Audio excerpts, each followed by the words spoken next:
what am I going to say? Dear Auntie Beth. Let's see. Oh, hello everyone. Oh, thank you for joining me today. My name is Fairy Trina and I'm in my special garden in Fairyland. It's very busy outside. Everyone's getting ready for our special fair tonight in Fairyland. So there's lots of building going on and birdies singing and I better tell you one thing. Can you see my wings on my back? They're not my real ones. My real ones are hiding. I just don't want to bring them out in case you see my magic sparkles. And if you catch my magic sparkles, you could do magic. And maybe you might turn your mummies into stinky toilet paper or something. So I have to be very careful. Could you please help me? Because I'm in a little bit of a pickle. I'm trying to write a letter to say thank you to my Auntie Beth for coming and giving me a present.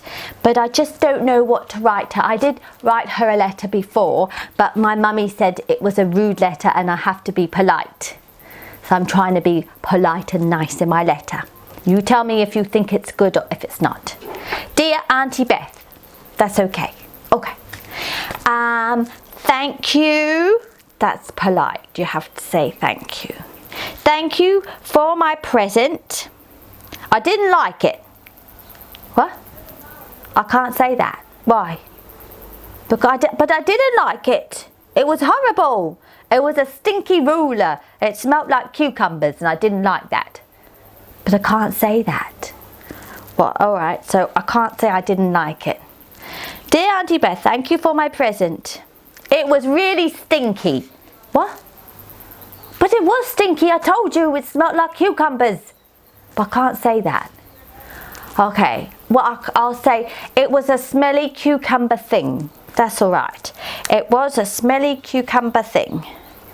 Talk about smelly, she doesn't brush her teeth much. Maybe I should put that.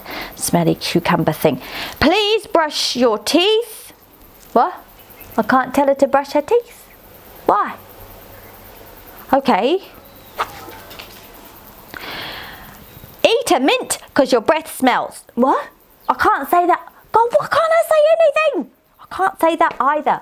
All right. I like your shoe. Is that all right? I don't really like it, but I'll just put that. I like your shoe. I like your shoe. Oh, can you bring me chocolate? Oh no, I know I'm not allowed to say that. I can't say that. My mummy says you shouldn't ask anyone for anything because that's a bit rude. You just have to be grateful about it. I know. Why don't you dye your hair red? Because it looks awful. Are you serious? I can't even say that. But it does.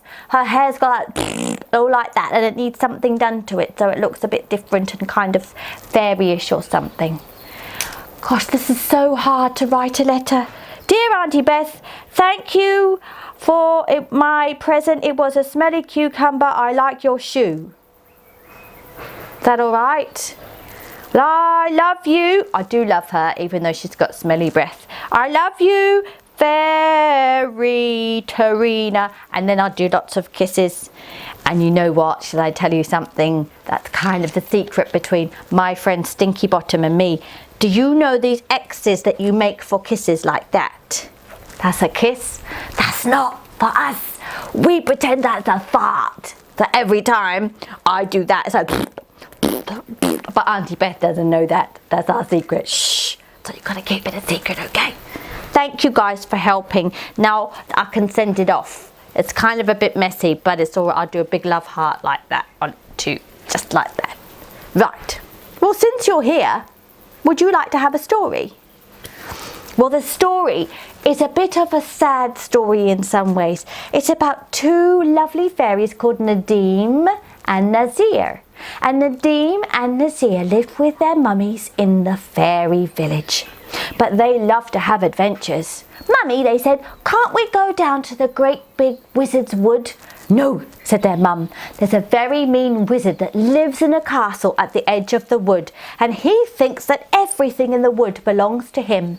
And if he sees you anywhere in his wood, he will catch you and take you into his dungeon, and then he asks us for lots of golden coins so that you can come home."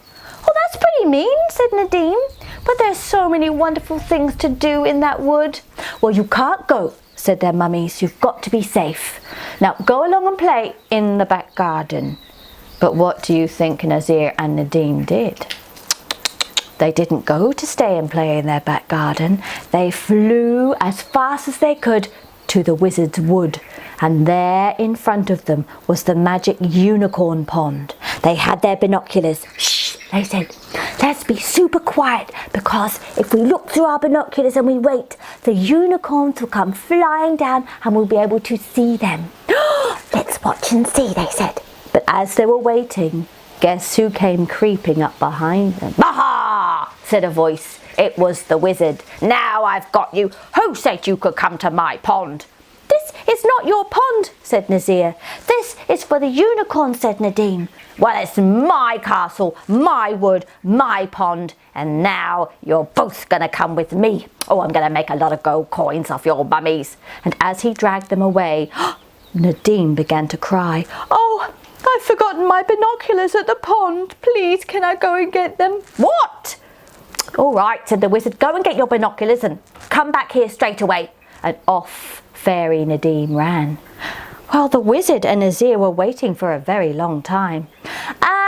I think he might have got lost," said Nazir. "I'd better go and find him and then we'll come back." "All right," said the wizard. "You're wasting my time. Hurry up." And Nazir ran off. But do you think they came back? They tricked that wizard. The wizard was furious and went all the way back to his castle, very grumpy. He did not even eat his dinner, he was so mad. But the next day, what do you think happened? That's right, Nadine and Nazir went back to the wizard's wood.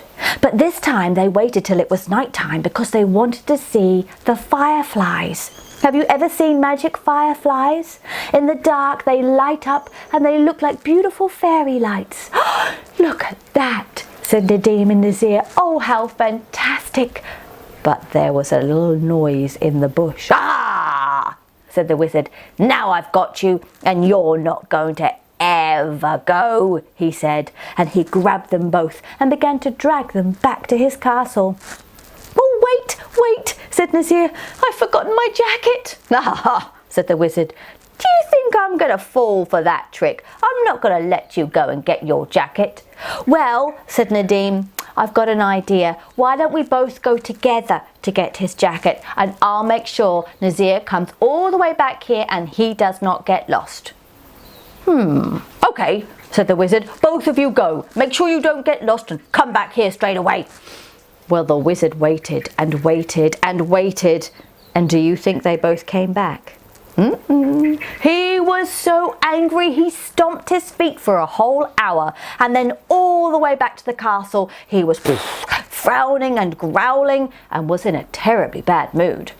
But the next day Nadine and Nazir came back, but this time they wanted to peek on the baby dragon that lived near the wizard's castle.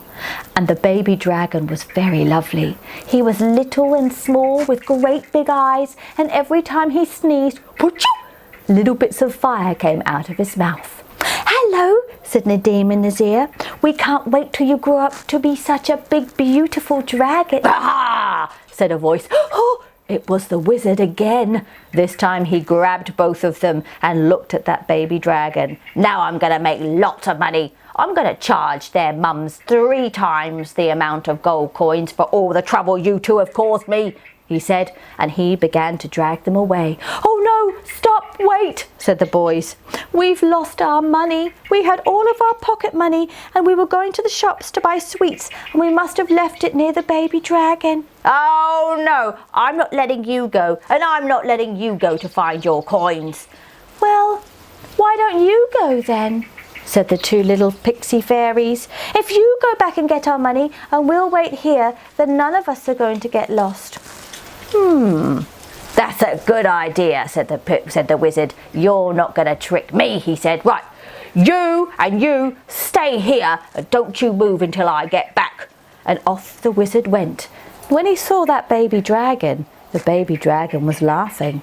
The wizard looked under the rocks. He looked in between little plants. But do you think he could find their little coins? There was no pocket money. He had been tricked again.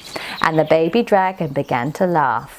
If you try and go and take anyone again to make any more of that money, I'm going down to the village, said the baby dragon, and I'm going to tell them what a silly wizard you are and how you got tricked 3 times by 2 little fairies.